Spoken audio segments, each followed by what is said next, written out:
Yes, people. We are back live. We are back live on the Sarcasm City TV YouTube for I can't it's a new show, but it's kind of a spin-off at the same time.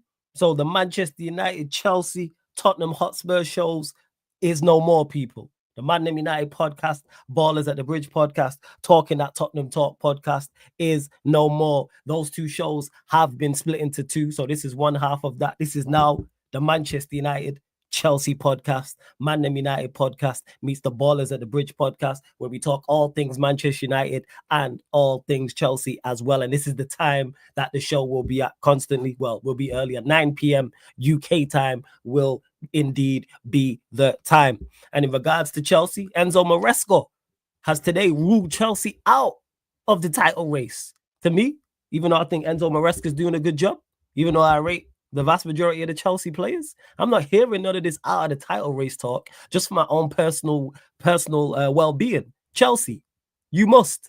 Enzo Maresca, you must. All of Palmer, Caicedo, Lavia, Sancho, Neto, just to name a few, you must. Someone has to stop Liverpool from winning this league title. It's not going to be my mob. We are not here yet. You know what I'm saying? Like, we got to wait for that. So it's not going to be Manchester United. It definitely won't be Arsenal. You know what I'm saying? Manchester City, get a win, mate. You know what I'm saying? Because you ain't winning 6 games. So that's a whole different conversation. So we'll be discussing all things Chelsea. As in regards to Manchester United, Amorim looks for his first win in the Premier League, taking on Everton on Sunday. And of course, I'm sure you lot will have questions in regards to the Bodo Glint game as well. Unfortunately, we'll have to cover the Conference League. But the hosts for this show, people, the host, one of them will be here next week. But I've got 2 hosts here, of course.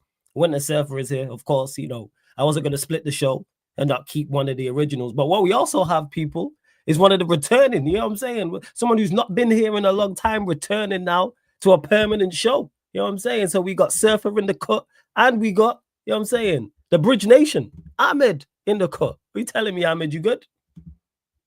Listen, man. I'm back in the lab like Dexter. Listen, man, I heard the streets need me. They need proper Chelsea Nation.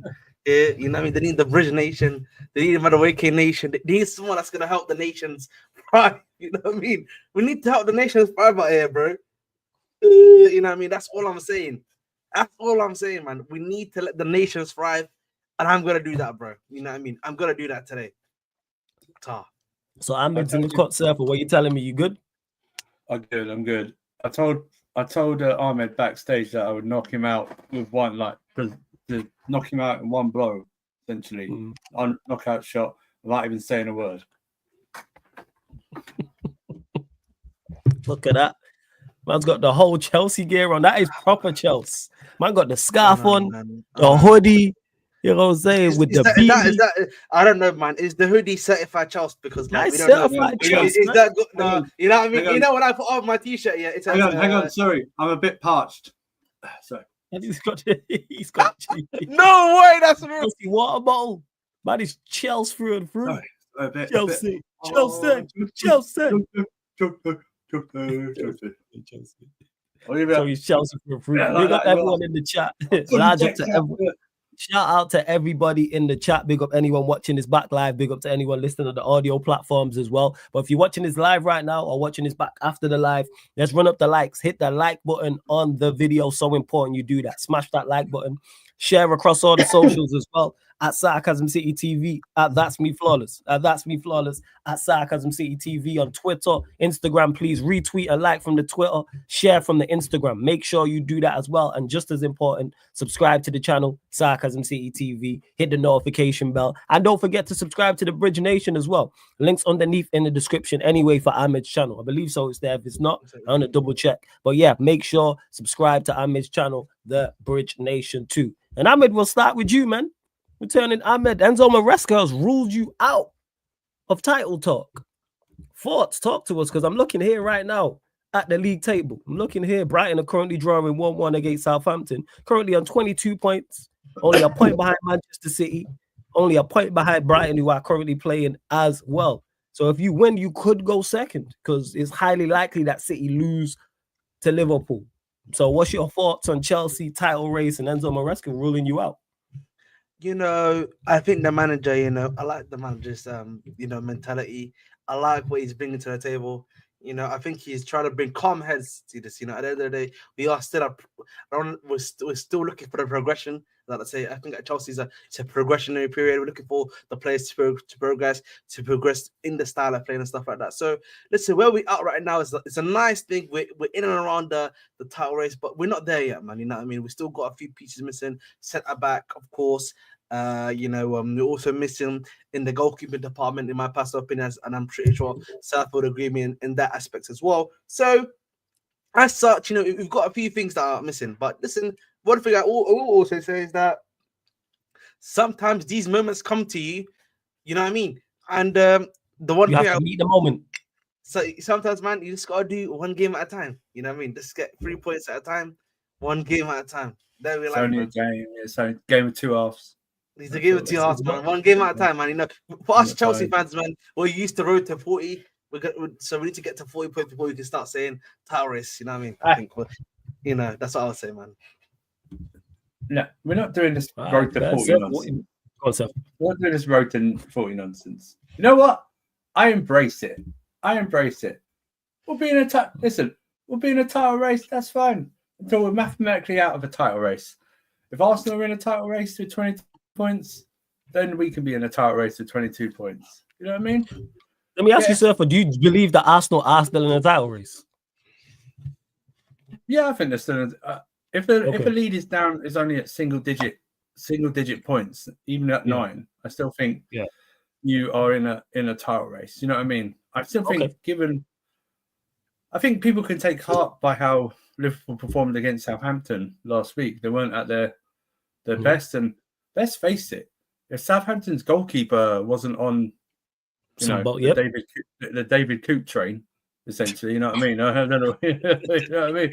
In terms of his performance, you know what I mean? It's like that was one of the worst goalkeeping performances I've ever seen in my life. Equalizer was disgusting. He made Sanchez look like Prime Casillas. You know what I mean? That's what he made him last week. But no, listen, embrace it. What if it's a draw? What if they draw? If Liverpool, Man City somehow draw Sunday and we beat Villa, it's down to 7 points. We've then got Southampton midweek. They've got to go up to Newcastle midweek. Do you know what I mean? I like how you're talking, Surfer, man. I hear the belief, man. I like this. Doesn't have to even be defeats. It can just be they can just draw a lot. Well, you know what I mean? It doesn't have to be that. You know, listen. Do I think overall we'd win the league? No, because I don't think. I think our goalkeeper will cost us. If we are in a title race, I think our goalkeeper will cost us something really big. Even like the game against Liverpool at home. Do you know what I mean? It will just like he will somehow we'll be winning 1-0, 92nd minute. This bozo pops up, you know, and literally, you know, honestly, and like probably punches it, goes to punch it, and it skims off his knuckles and goes in the top corner or something like that. Or he's just a bozo. So and also, you know, and I'm less worried about the striker now that Jackson is performing well. Although I hope he doesn't get obviously injured and stuff like that. But it's more the goalkeeper thing, really, that will really cost us. Because look at their number 2 goalkeeper's a very good goalkeeper. Do you know what I mean? So, I mean, although like Konate's now out for like 5 to 6 weeks. Yeah, that's a big loss, man. Big loss. Yeah, they're reporting now Real Madrid have informed Liverpool they're going after Trent tonight. Wait, what? Wait, hold on. Wait, what? Yeah, it's in the group chat. I think. Oh, geez, I didn't check the group chat, so you didn't think to tell me this straight away. Oh, sorry, I thought. Sorry, hey, chat, what's going on? Hey, anything bad that hosts the Liverpool, let me know expeditiously. You know what I'm saying? Send an email, send a letter, smoke signal, call me, text me, WhatsApp, at me on Twitter. 079, as well. 075 me, whatever the case may be, people. I had no idea. Big up to CP in the cut as well. I had zero idea. Zero. And you lot get your questions in. Please just keep them United, Manchester United, all Chelsea related as well. But if it's in the group chat, I'll double check. But Real Madrid, I'll put it in there now. Send the pigeon. Man. Yeah, it has been reported by Talk Sport, so take it with a pinch of salt. Hey, but you know what? Any source, it could be anybody, man. It could be, you know what I'm saying? It could be Trent Alexander-Arnold 78 on Twitter, you know what I'm saying, with 15 followers telling me that. I am not fussed. No, but it's, listen, I don't think we'd win. I don't think we'll win the league because I don't think overall we're good enough in terms of. I still think, but hey, embrace it. I'd rather be talking about it in a title race than this time last year, like going. Then the road to 40 points. Yeah, I mean, I would really. You do have a very favorable run coming up, and you have been performing well. So let's say in this run you actually win all these games and like Liverpool draw a couple, and then you go in January and sign a goalkeeper of substance. Will you then be confident? Let's say you're 4 or 5 points off Liverpool come January the 1st, and then you go and sign a goalkeeper. If it's one that like, serious goalkeeper. You're saying of quality. Say that like someone like a Bolka comes through, or the who's the other French club one? Chevalier from Lille. Chevalier comes through, or something like that, or just someone who doesn't make me like go. We just need a competent goalkeeper. We just need a guy that can do a job. You know what I mean? I just need a guy who even is central defence that okay passing back to. That's all I need. Exactly.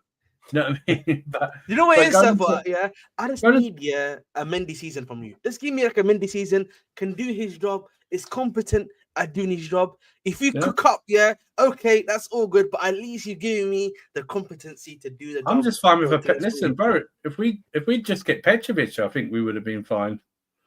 Do you know what I mean? Mm-hmm. Just to get through the season, because Petrovic was young, but he's I think he's just better than Sanchez. That's the whole thing. It's like Jorgensen's getting praised. Last night we won 2-0 and Jorgensen getting praised, but I've got a problem with that because I don't really want my goalkeeper getting praised for having a good game during the Conference League. Do you know what I mean? It's sort of like, what happened that he had to make those saves. Yeah. But I don't trust either of them. So it's one of those. You know what it is, man. Jorgensen, he was just doing the saves that, I've seen Sanchez do the saves. You know what I mean? He's had games just like that. So he's just like, guys, I don't know what to tell you, boys. He's done the same as the other guy too. He just should never judge a goalkeeper. You should never judge a goalkeeper on shot stopping.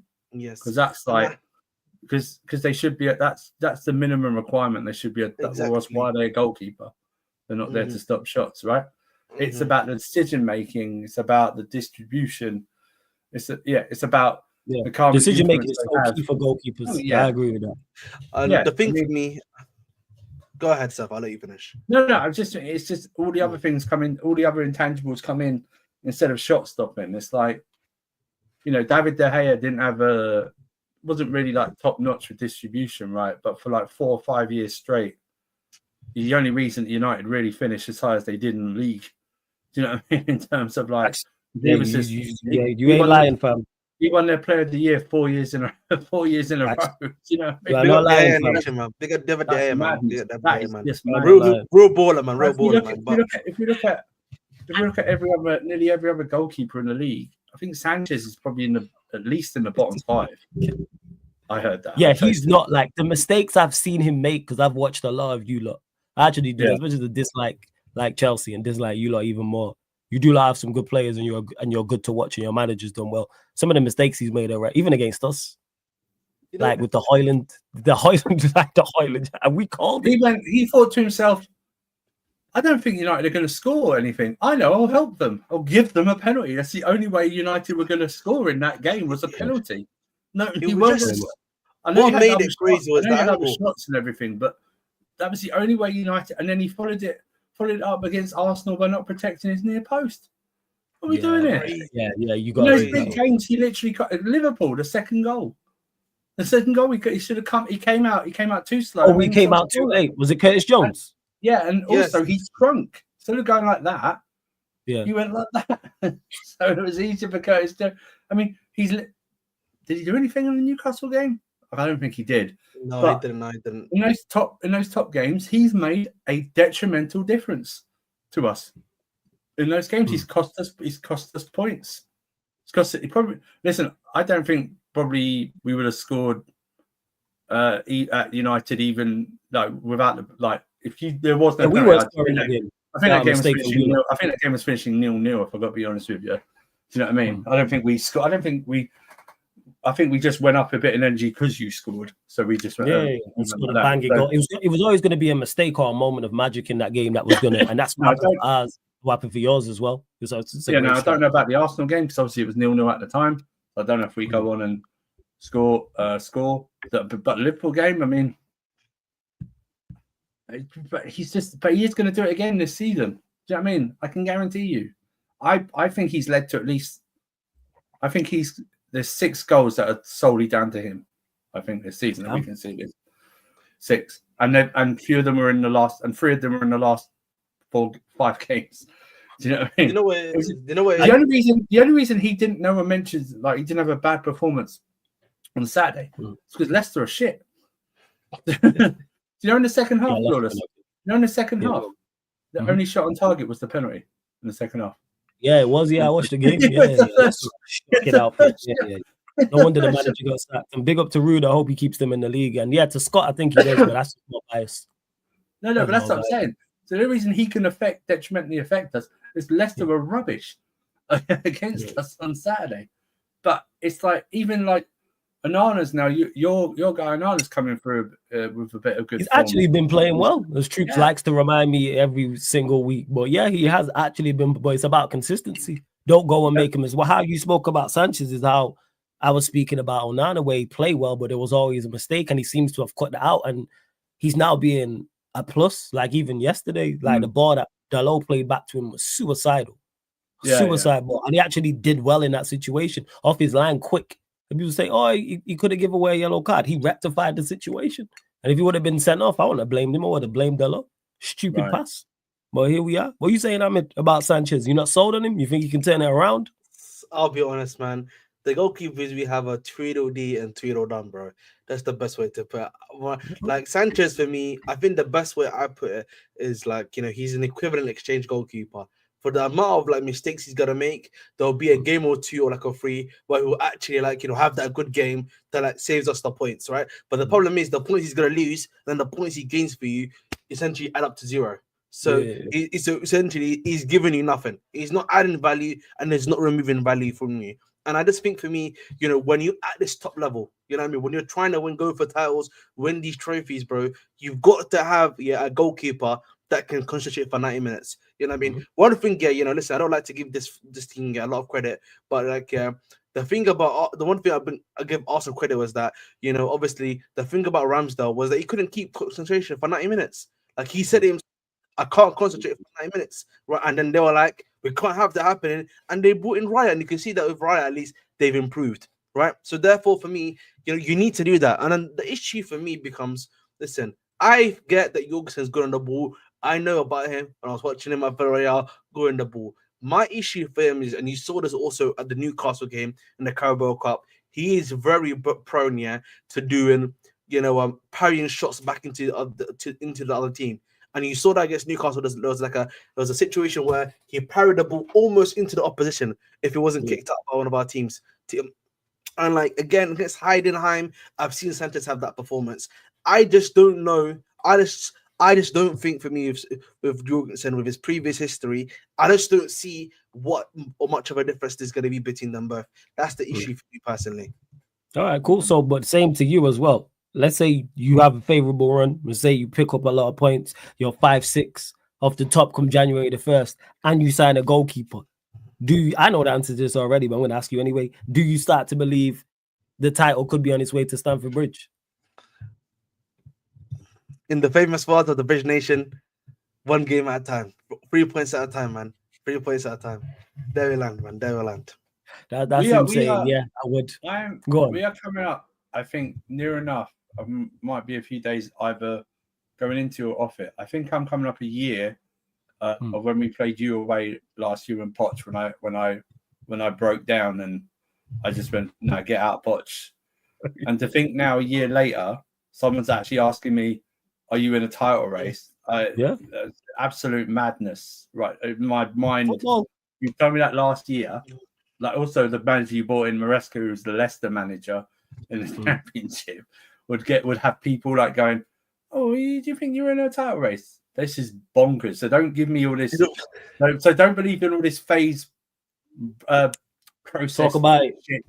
Of like a few years. You know what I mean? It's like if you get, I've said this, Flawless and Ahmed, for 2 years straight, I said coaching matters, right? I said coaching matters. And we said it, we proved it.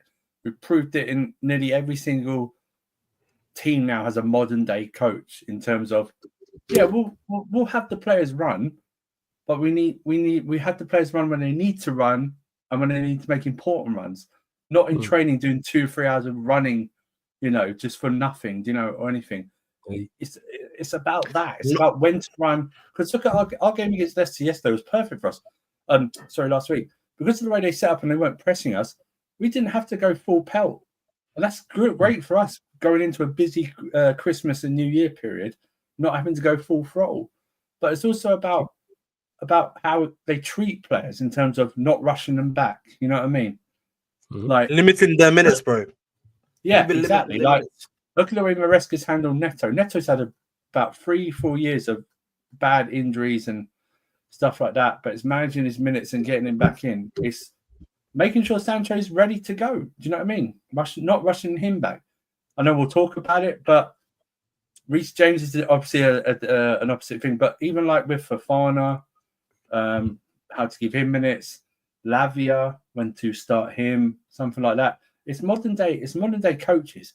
You'll see with Amorim how he cultivates, how he helps Kobe Mino probably find his best position and how he probably's not going to overplay him. We're seeing it now. Even the great Pep now has to evolve because we're seeing now with Man City, Savinho, however you want to call him, has played too much football this season. He's played too much football for Man City. He started too much because they didn't build their squad properly and stuff like that. But Maresca, and I said it on Sam's channel earlier, he's changed the expectations of the fans. Right? Well, at the start of the season, but not at the start of the season, when we hired him before the transfer window ended, I said 6. I said 6 because Maresca wasn't at top of anyone's list. I don't care what. I don't care. If a Chelsea fan says to me right now, I wanted Maresca, you're a blue-faced liar. You're a liar. You're an absolute liar. You are a liar if you had him on your list, even in your top 10.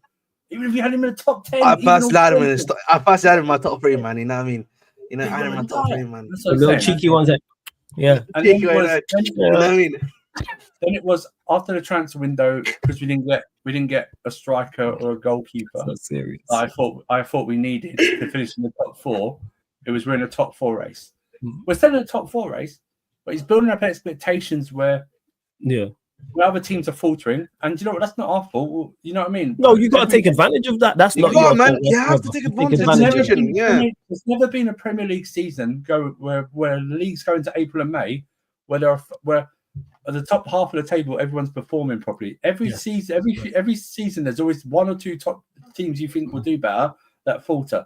That's why there's hardly been any title races in the Premier League history. If you want to go back the whole 30 years, there's hardly been any title races. Do you know what I mean? It's either been like, it's like been won convincingly. Even all the great Man United, Arsenal rivals. Go back and look at those. How apart from like 98-99 season and one other season, how close those title races were because they weren't that close. Sometimes, we had the league title wrapped up in April at times. Exactly.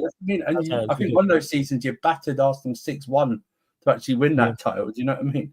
But what I'm saying is that it's just one of the things. He's changed expectations. Like throughout the season, if your team does well, it changes expectations. It's now when Ahmed and I go on the streams now. For the past 2 years, Chelsea have been up first because we've either lost or we've dropped points to who we shouldn't drop. Right? Why love it for us, man? Now we're like on there. I'm Chelsea about the 3rd or 4th item on people's agendas. Do you know what I mean? Because we're not. They can't say anything about us. Oh my god, bro! Listen, this summer was nasty work, man. This summer was nasty work. Oh, hey, Chelsea, who's the signing? By the way, you know what I mean? Listen, man, I thank you. Sorry about that. That wasn't a shot at Arsenal, by the way. That was overall Premier League. No, you can hold that. Hey, Dante, hold that, man. Hold that. I was saying that. But what I'm saying is, it's like he's changed the expectations, right? Now, I'm expecting next 6 games, and I'm expecting 16 to 18 points. I am expecting that over the next 6 games or so. that's excluding the records and stuff. That I'm just expecting because of how we're playing and how others are playing for records come into it. I know Villa's going to be a hard game and stuff like that, but we've got a good record against us, and they're in not a good form. And after the Champions League this season, look at their record after the Champions League games this season. I don't know if they've won a game after the Champions League. I think they've drawn a couple. I think Spurs smashed them. We're gonna have a look now. We're gonna have a look now. Is this City? Yeah. No, Villa. Oh, Villa. Oh yeah, Villa been in shocking form, man. One second. But even after Champions League games, I don't think they've won a game after Champions League games. I'm just having a look here right now. They've had I think it was 2 losses and 2 draws. So yeah, they lost to Liverpool away after losing to Club Brugge. After the Bologna game, they drew out 1-1 at home to Bournemouth. Right. After after the Bayern game, we drew 0-0 against us, and then after beating YB, they won 1. So they've won 1. Now, listen, I think it'll be a close game, but I'm thinking we'll win by the odd goal. Then we should beat Southampton because Southampton aren't good. I know they play well against Liverpool, and then for me, I don't care what anyone says, I always expect to beat Spurs. So that's another thing on there. I just do. Yeah, I'm looking at your fixture list is very favorable. I'm looking at like Premier League wise, like Villa at home, we were in poor form. Then you got Southampton, then Spurs away, Brentford at home, Everton away, that's 5, Fulham at home, Ipswich away, Palace away, Bournemouth at home, Wolves at home. And that takes you to the 20th of January, the Wolves game at home. And then City away for 25th. Like, you're not going to run here for real. Yeah. The only tricky one would probably be, I would say, Brentford at home. Because, like, obviously, Brentford at home, bro. We've never beaten them at home. We've never beaten them at home before. Really? Never beaten them. They always hit us. True Kings at West London, then. I'm running with that. I had no idea. That's mad. Yeah, man. That's never beaten them. I think we've only beaten them. Big up Javon as well. Big up Javon. We beat them away. Because Chilwell, we beat them with Chilwell. That was the Mendy game when he saved everything. And they battered us for like 25 minutes. Chilwell had that crazy shot. Remember? Even I fear going up to Everton more because of our record, because we've got such a rubbish record away to Everton. We got a poor record there. Absolute. I mean, every time they need something, we're always the fixture that pops up for them. Do you know what I mean? It's like we're there for you. Under Frank Lampard, when Frank Lampard went there, they were in a relegation zone. They hadn't scored or anything like that for like 6 games or something. I think it was. Richarlison scores, they win. You know what I mean? Even during Ancelotti, our double season. We take the lead, stuff like that.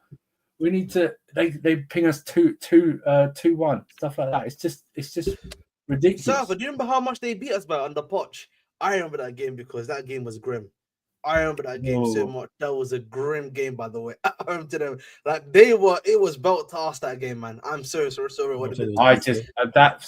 I've cleansed my mind of that entire season. You know what? Before you might continue, Ahmed, 1 second. Before you continue, hey, you lot, there's over 60 people in the building. We're only at 26 likes. Let's get up to 40 likes. Hit that like button because you're clearly here enjoying the show. That's all well and good. Hit that like button, subscribe, and subscribe to the Bridge Nation as well. Go on, Ahmed. Go on. You know what's funny? I remember this time last year, I was Surfers took away. He was at this time last year of United.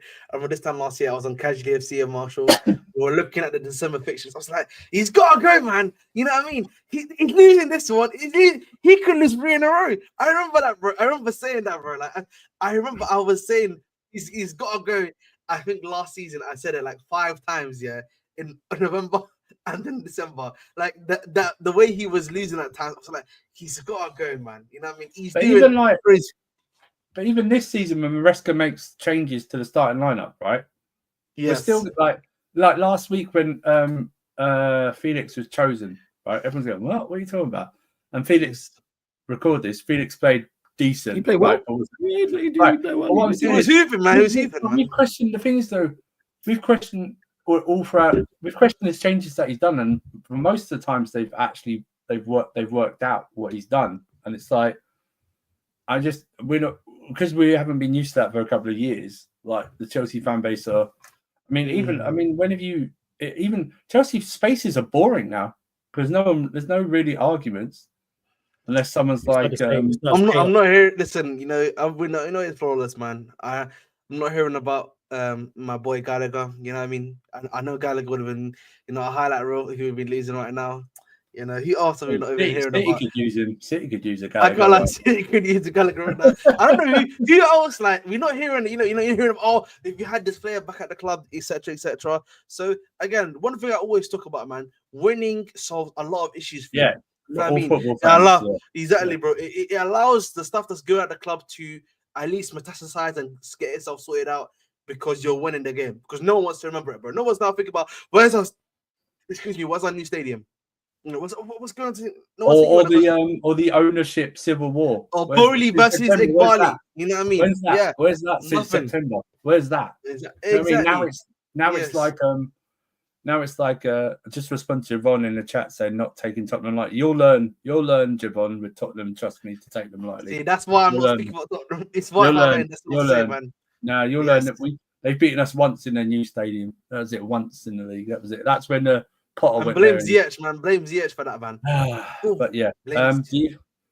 So I'm looking here. It's like you don't have after beating Leicester. It's 1, 2, 3, 4, 5, 6, 7. So you got 7 games up until the new year. You could go on a run. Surely, if you go on an 8-game winning streak, you're gonna be somewhere near the top of the table, and you could sign a goalkeeper, maybe a centre back. I don't think. I don't listen. I don't. I'm holding up very small hope that we'll sign a goalkeeper because we've signed about 87 of them recently. So like. Signing a new what's another 25 million going to do? You know there is, and we have to put some stock in it because we're starting to see the fruition of the most of the players that they bought is actually a high percentage on the good side than the bad side that the technical directors have bought. They do rate that Pinders guy quite highly, a Belgian guy we bought for about 20 million euros. I reckon he's like got sort of Courtois attributes and stuff like that. So they do rate Pinders quite highly. So we'll have to wait and see with that. Also, that's funny as well. Like Armin said, we're winning, and the ownership, the technical directors, no one's talking about them because winning cures everything. And what happened at United if Amorim goes on a run? No one will talk about Ineos.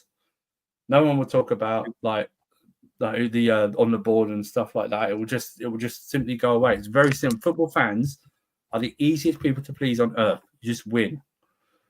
You know what I mean? Should 99.9% of them if you just win. Yeah. That's facts. Yeah, that's facts. That is without doubt. Well, I fully hear that. You lot continue to get the questions in as well. I don't know if you might agree with this, but we'll get to it anyway. Nancy says, what do you think is going on with Palmer? His form has drastically dipped. We'll go to you on that server. I don't know if you think his form's drastically dipped. But what's your thoughts on Palmer? And Demelo says, no Ten Hag talk. Yo, fuck Ten Hag. That's my talk on Ten Hag. That's the real one, man. But that's the real one. Yeah, I think. Sure. Listen, I don't think Palmer's definitely not up to the standards of last season. Mm-hmm. Now, that's obviously playing in a new position and even with a new set of players because basically it was just him and bunch of, it was like basically he was Michael Jordan in Space Jam and the rest of the Looney Tunes. Partly last season, by the way. Yeah. That's the first Space Jam, not the second abomination. The first, the proper one. But now it's like he's moved a little bit. They're asking him to, he's not hit the heights of last season, but we're talking about a guy who literally had like 28 minutes of preseason from like came late from back from the tournament and was rushed in. Now, what helps is that there are other people starting to step up. Jackson more, Neto. You've got the Caicedo and Lavia in the midfield, like Cucurella, Colwell, stuff like that. That the team is actual. We're not reliant on him to do that, and he can play through this bad form if people are looking at it. Well, I don't think he had a bad game against Leicester. It's just he didn't have any DNA. It's the Odegaard thing, isn't it? Do you know what I mean? If Odegaard doesn't pop up with a goal and assist, then people are going to go, "Oh, he didn't do nothing." No, he played his part. He actually should have scored, but he hit the ball at Madueke's leg last week, and he should have had a goal. Yeah, but definitely hasn't reached the form of last season. I mean, let's face it, this guy. But saying that again, you already created history this season by scoring 4 in one half. But the ironic thing about that was that he got Player of the Month just for that game. He played well. But then it all got overblown because I still think there's some more rivals than Chelsea fans calling him like world class and best player in the world. I just think it was like a media thing that was brought up because I can't remember any real Chelsea fans going, yeah, he's definitely best player in the world, stuff like that. Because we didn't, because he's not even. I don't think he's even top 2 Chelsea players this season. I would give it to like Caicedo and Cucurella. It's like as stuff like that. He's in the top 5, but he's definitely not in top 1. But yeah, he's not played well. His form is actually probably the same as it is. It's just there's no goals and assists in the last few games. But what he has to do is he definitely has his performances against Arsenal, Manchester United were not good enough, especially the one against Manchester United. Because Manchester United didn't do what Arsenal. Because Manchester United actually left him alone. They didn't do a man marking job on him. He had time on the ball, and he was very, very, very poor. So he has to improve on that one. 1-1 was it? Nice. Brighton stayed. They go joint second with City. Brighton do. Crazy. You know what I would say. About Palmer.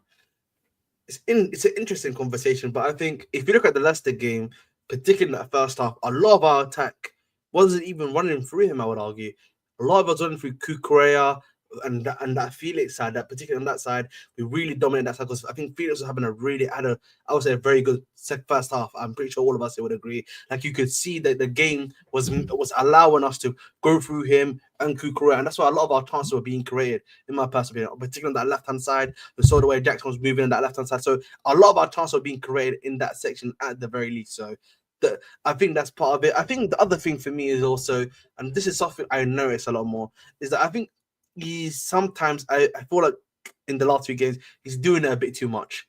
You know what I mean? He's not going through that natural process, as I like to say sometimes. Sometimes, as a player, you can be doing a bit too much. You know what I mean? You're doing a bit too much. Sometimes, bro, keep it simple. Keep it easy, man. That's what I think is hurt him at times. I don't know about that true? Hang on, sorry. Surface eyes light up. AO says Digby suspended for Chelsea. Come on! Yes! The stars are aligning, man. The stars are aligning. Chelsea Nation, did you know this, Flores? So we actually signed this kid, and he got homesick.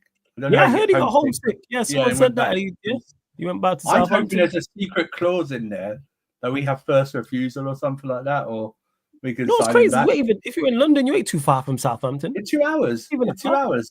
Bro, my grandparents lived in the old people centre of UK in Bournemouth. Do you know what I mean? It was like 2 hours. Do you know what I mean? That's the old people around that area.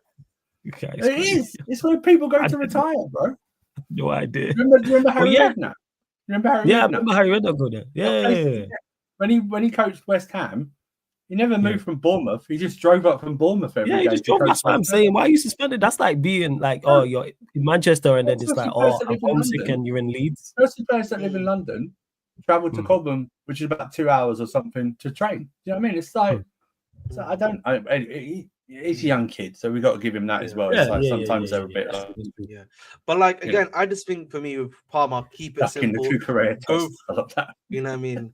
Listen, keep it simple, man. I think, in my personal opinion, if you're Cole Palmer, keep it simple. Keep going through the process. And at the end of the day, guys, listen.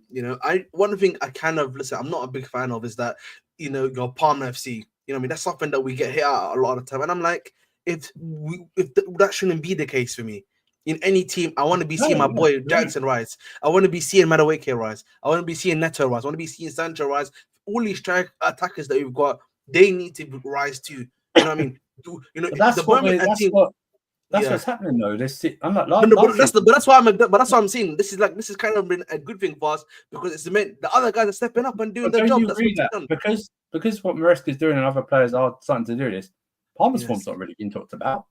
Exactly. That's what I mean, because we're not, if we were like 8th or 9th at the moment, although 8th or 9th probably, no, let me just say that the points if we were 8 or 9 points worse off, shall we say, now, then his form would be like, and like everyone was going, if you didn't have Palmer, you would be relegated. Well, shut up, we're not. And I think for me, sir, you know what is stuff? I'm gonna add to the point. I think for me, the thing is, like we saw last season when we just had Palmer just do it all. You know, we know what we finished. Hodge said it, didn't he? Right? Yeah, exactly. Yeah, and I think part of that did cause harm to some of our other players because it became he became too ball dominant. So you know, we need these other guys to rise too. You know what I mean? We can't let them rest on their laurels. So listen, at the end of the day, when it comes to Palmer, he needs to again. He's still adapting to a new system. We'll see what he does there. But what Maresca needs to do though is, I don't know if you agree, especially at the game against Arsenal. Same with Jackson. If it's not working, sub him. Yes, please. This is bro. It annoys me because I'm not doing this thing where he might pop up and do something, but he hasn't. So what if he can't do it? Then it's just a waste of There's no point of having Felix. No point of having Nkuku. Yeah. Somebody subbing Nkuku on the 87th minute and asking him to do something in 7 or 8 minutes. Poverty minutes, man. Poverty minutes, bro. Well, that is probably my biggest criticism. Well, apart from him still picking Sanchez, but that is probably one of my biggest criticisms of Maresca is the timing of his subs. Sometimes I agree. Like, even the Leicester game, bro. Look at the Leicester game. Yeah. Those subs, if we're being honest, should have happened at least 5 to 7 minutes earlier because you could see that Leicester had changed their tire in that game. They were being a bit more of the aggressor and everything like that. The subs should have happened a bit more earlier, in my personal opinion. And I actually, this is something that I've said, and I know Sam's had me say it before because I said it about the game before Arsenal. Do you remember the United game? Because I was one of the things I was like about him is like, why am I not seeing Pietro and Nkuku on? I know they may have had a bad game midweek against Newcastle, but they could have helped us in that game. They could have. You never know. And the thing is, guys, you know, that we've brought 34, we've brought these guys for a lot of money. You know what I mean? They're quality lads. They can do a job for you. You know, the way Maresca talks about Felix every week in the press conference, you'll be thinking that's like his son. You know what I mean? The way he talks about him, bro. Now, I'm being serious for all this, man. You should be seeing some of the quotes that you be hearing. I want to see Felix and power play. I want this is my dream in the Premier League. I'm so excited Felix when I saw any. That's what he be saying. So, listen. Start playing these guys to help the team, help build the chemistry. Because like now we're in this period. The one thing I'll say, which has been a positive for us, we're in this period. At least you know Felix can play in this period now, can provide something for the team. The thing of Nkuku is, I don't know what he can provide for me now. I know he did a good job for us against the Bournemouth, but because he's barely started in the league, barring the Man City game, right? And he continues to play his Conference League game, and like. The issue I have, by the way, and I noticed I'm going to slightly tangent this here into that's cool, man. This is what we're here for. It's for tangents. I want it, and I want. This is what we're here for. Go on. And you know, I want to hear because, like, you know, I remember, like, you know, I think a lot of people are like, in Nkuku performance against, you know, Heidenheim, neutral performance. You know, I mean, this and that. He pushing. He's not. How can he get into a starting position? If he's not doing it all, and it's like, guys, if we're also being honest, the guys that are playing for us haven't been playing that great either. So he should be given a chance too. You know, I sometimes find it hard, you know, when a guy's playing this against Conference League teams, how much of that is going to translate you to starting in the EPL games. Agreed. You know what I mean? It just exactly. Go ahead, bro. Well, with rotation thing, and also remember, people, Jackson is 1 yellow card away from a 1 match ban, right? Now, my thing would be this: the upcoming fixtures would be. If we're winning comfortably against Villa, like say 2-0 up and it gets to the 80th minute, 85th minute, and Jackson hasn't had a yellow, take him off, then start Nkuku against Southampton so that Jackson doesn't get a yellow card and can play against Spurs.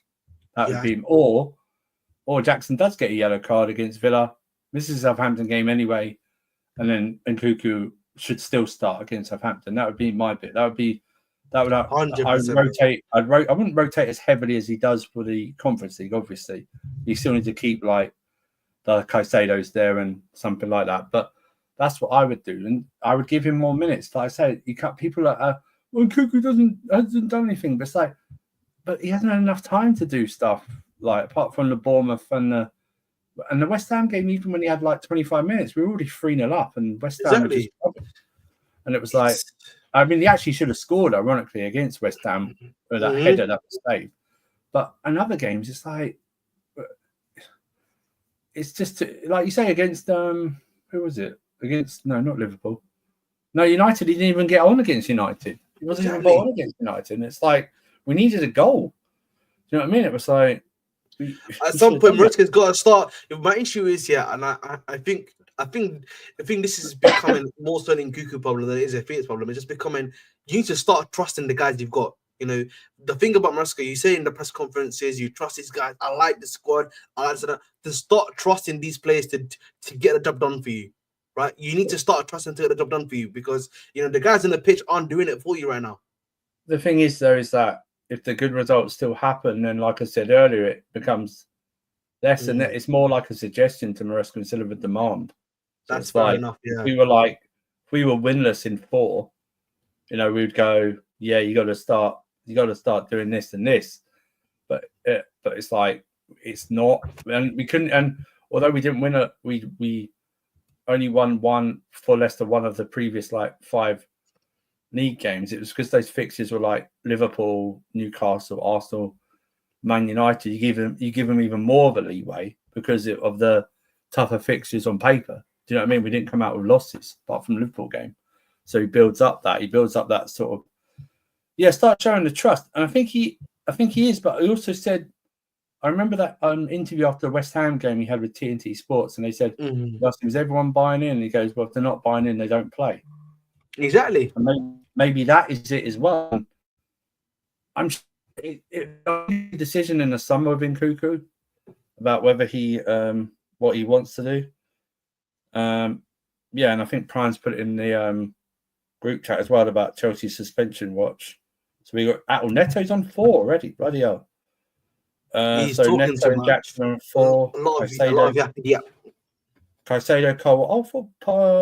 I thought Sanchez was on 4. Obviously, apparently he's not. He's only on 3. 7 games is about, yeah. So Neto, that's surprising. I thought Neto. I didn't realize Neto was on 4 as well. So yeah, it's he has to trust him, but they have to earn his trust as well. And I think he is rewarding that. We've seen it with Neto in terms of now starting. We've seen it with Lavia. I mean, even Enzo. I said it backstage, but Enzo's personal life is obviously helping his professional life at the moment because he's actually playing well. Yeah, man. You said fuck them kids and look at him, started balling out, man. Yo, fuck them kids. Yeah, he said,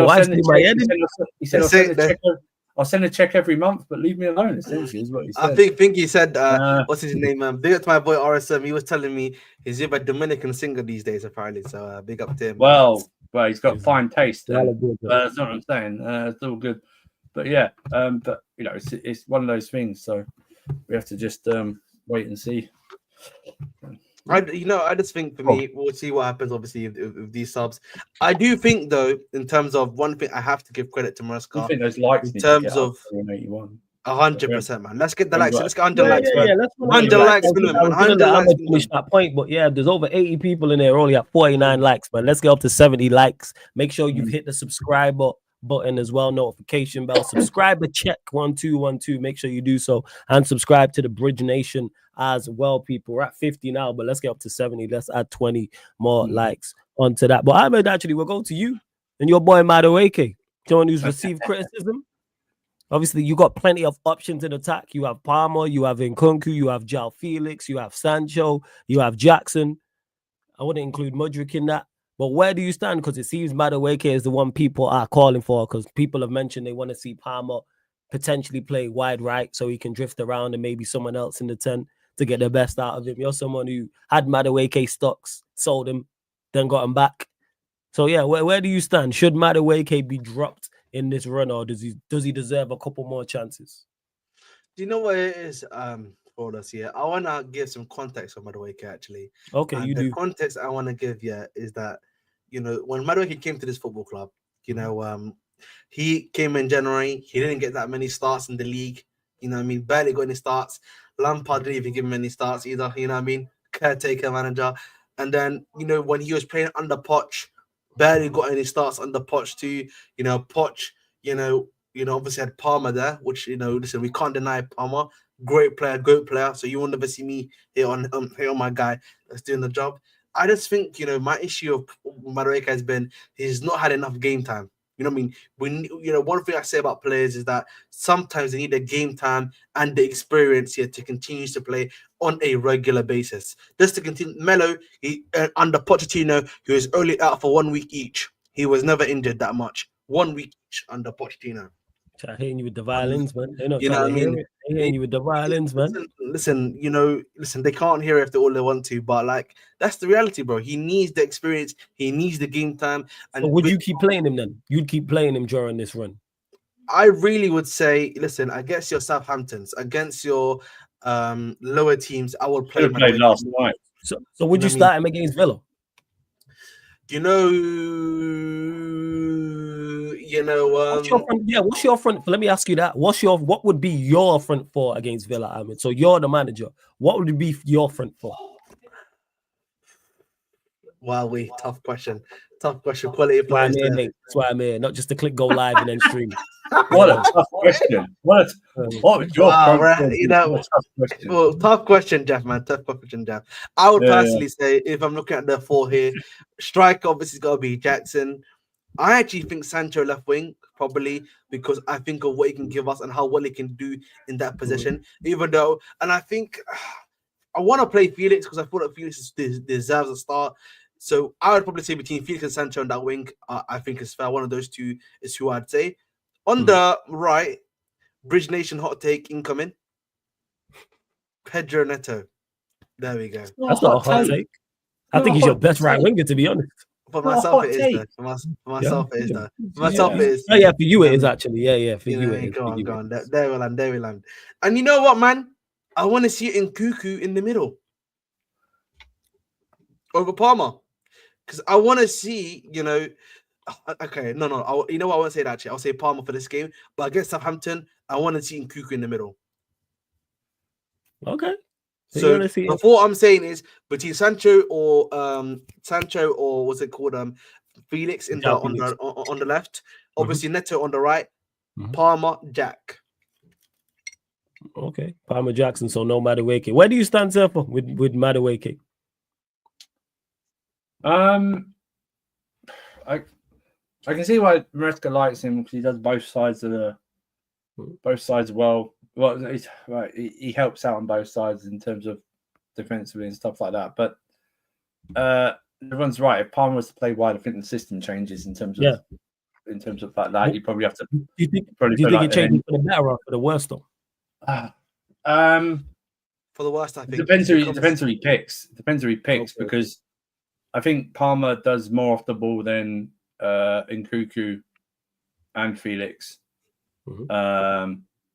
I think he does more than they can do. I would Madueke. So he's very frustrating. I always thought that at the start of the season he needs to improve his shooting. I think in terms of shot selection, seems to snap at it too much. He just he gets in good positions and just overthinks it. I mean, he can take people on and then just like divers for about 2 seconds, and then he either misplaces it or it breaks down or it goes backwards. I will say, I think Palmer not being over there does not help him a lot, because I think they had a good partnership and stuff like that. And also, I don't think the inverting of Gusto helps Madueke at all. In terms of because Gusto's just not that player. Do you know what I mean? If we're going to invert, I always prefer Cucurella to invert, because I think he just.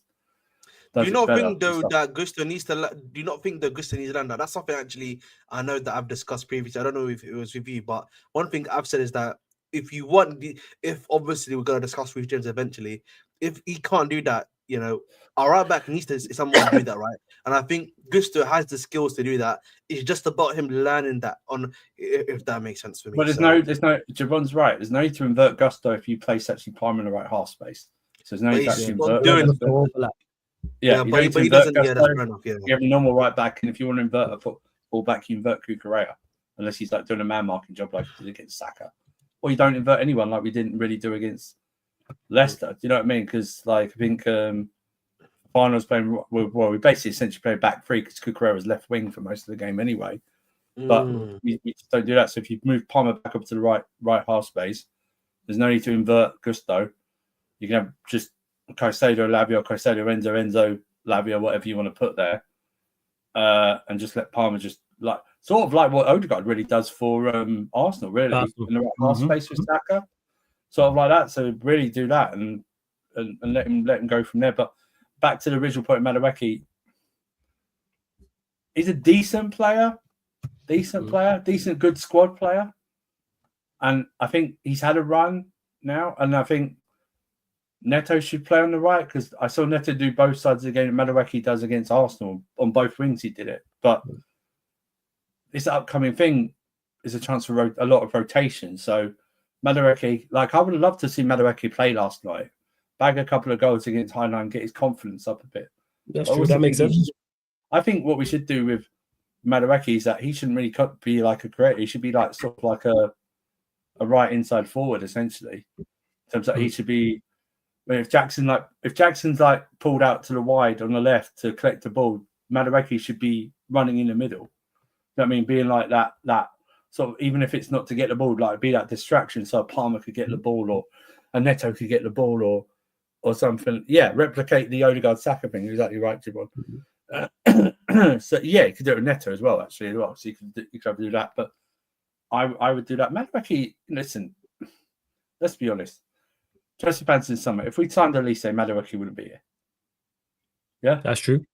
Yeah, we all know that. That's true. And even next year, Elise Nation. If and I doubt it at this moment in time because of his age. If Esteval is only half the player, what people are bigging him up to be, then Madueke doesn't really have, and he hits the ground running, like in terms of he comes in and out of the team, does well and stuff like that. But we saw Sancho on the right yesterday. I know it was against Heidenreich or whatever whatever they're called. Heidenreich. But we saw him on the right. So it's good. It's not quite clear. It's you know what it is, Flores. It's just options. Unlike last season, that's what you want. You want options. You want options. Yeah. Options. When we were like when Poch and I do, well, he caused most of the injuries anyway.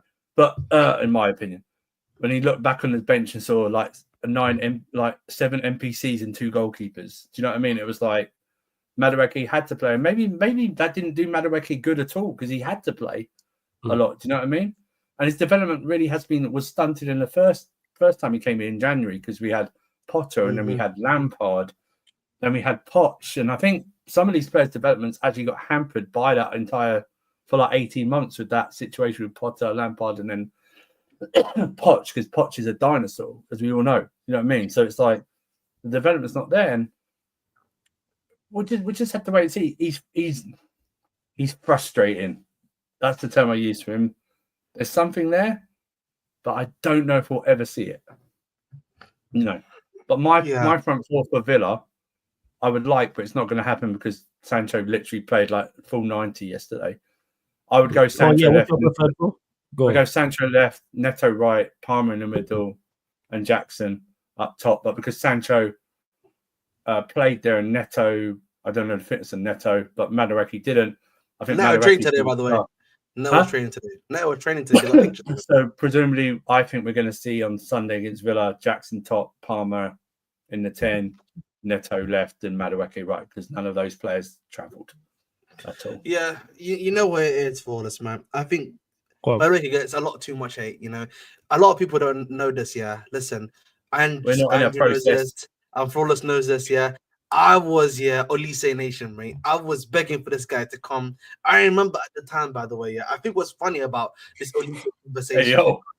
Hey, yo. That's a That's enough of that. I was going to let that one go. That is crazy work. Hey, yo. 1 hour, 3 minutes, 2 seconds. That's what it was. You would have typed that down. Listen. At the end of the day, man, listen, I needed Olise to come to this club, bro. I was like, I was willing, I was telling people, get Madueke gone.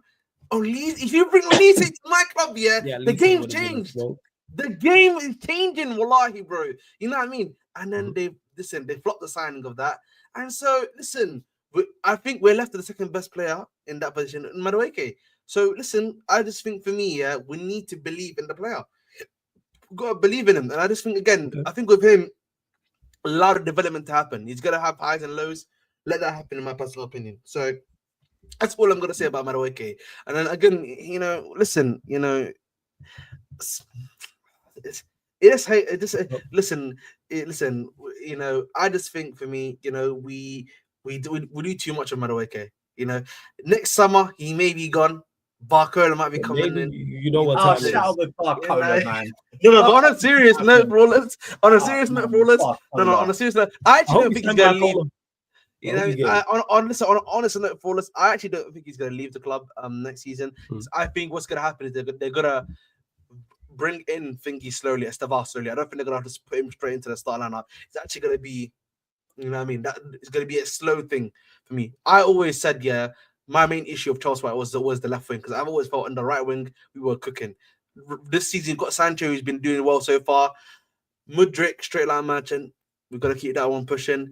And who else is down the left wing? Neto's been having some good performances there. But now if Sancho coming back, Yvonne's question what will happen Neto gets injury.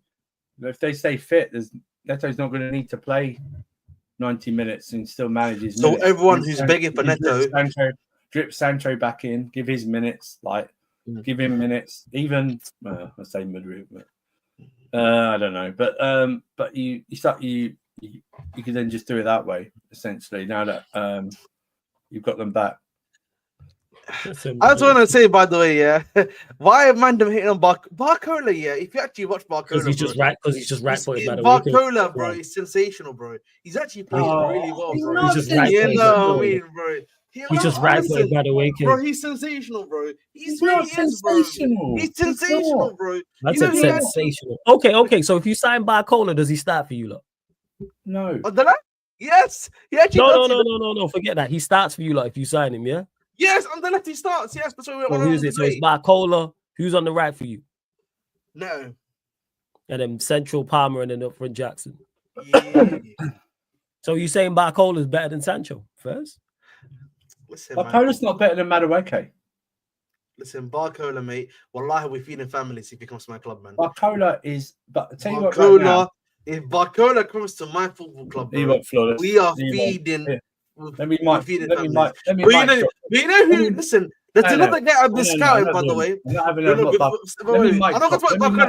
Let me mic drop this for you. I'm taking Ousmane Dembele over Barcola. I'm just going to leave the room. Oh, get out of here, man! Get out of here, man! Get out of here, man! That is disgusting, man. The way this brother Ousmane Dembele is a criminal. He's rubbish. He's a criminal. You know, we're not doing this. No, I will never take that fraud. Yeah, Ousmane, the fraud Dembele at my football club, bro. He's a fraud. No, we're not doing that. But you know, guys, yeah, I was going to say right now. If we sign Barcola, I'm creating a Ousmane Dembele Stan account on it. That's what I'm doing right now. You know who I actually really like, by the way? There's another guy that's there. He's a Monaco winger who I really, really like that plays. God, who is it? Ouch. Is it Ouch? Yes, but he's been really playing really well for the last 2 seasons, though. He's been quality in the last 2 seasons. But I think let's cool down on wingers at the moment. You know what I mean? But the thing is, Safa, you know, man, I've really got a fullback ready for the club. You know what I mean? If when we get to Reece James, not Delo, man. Listen.